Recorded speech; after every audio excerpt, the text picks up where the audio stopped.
Yo, what's going on? So today what I want to do is share a quick tip on how to get rid of wrinkles and dents in your art canvases. Or if you have a very loose canvas, how do you tighten it up so that it's really firm on the stretcher bars? So that is what we're talking about today, so let's get started. So I make a lot of my own canvases. It's really affordable. So I get the wood from the wood shop and I take it back to my studio and I build the stretcher bar. And then once the stretcher bars are built, it's ready to have me stretch the canvas. But a lot of times I'm stretching prints that I got printed on canvas. And once I'm finished stretching the prints on the actual stretcher bars, I have to go back and see exactly where all those wrinkles and loose areas that I have to knock out because I want to make sure this canvas is really tight. So a lot of times I'll go back with a light, maybe it's my phone, maybe it's my camera light, and I'll try to see exactly where those wrinkles are, where those loose areas are on the canvas. And the way to get rid of those wrinkles and sort of loose areas without having to re-stretch everything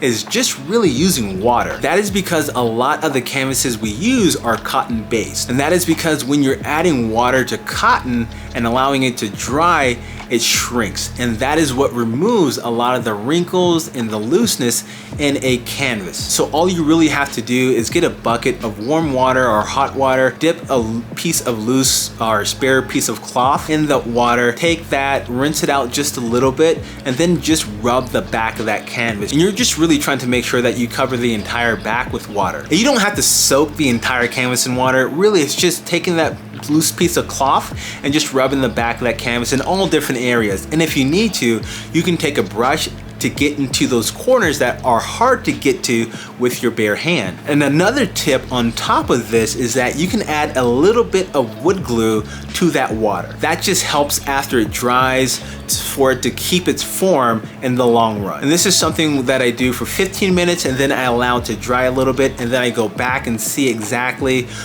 are there any wrinkles that I missed? So I take out the light and I look again and then I go back to adding more water in certain areas. And usually this process may take about an hour for every wrinkle to get out of the canvas. And I do this for all the canvases that I make. And that is because I want to make sure that the canvases are crispy, clean, and tight. That there's no looseness or wobbly to it so that when it's on the wall, it has a ton of sort of sharp angles and it doesn't feel like it's loose or look like it's loose. So if you're trying to get rid of those pesky wrinkles and loose canvas or dents in the canvas, all you really need is water for the most part, and that is especially if it's a cotton-based canvas. So hopefully this tip is something that you can use in your practice immediately for new canvases and old canvases that you may have laying around that you want to repair. Thank you for watching. Make sure you like, subscribe, hit that bell notification so that you're notified whenever I do videos like this, and I will see you next time. Peace.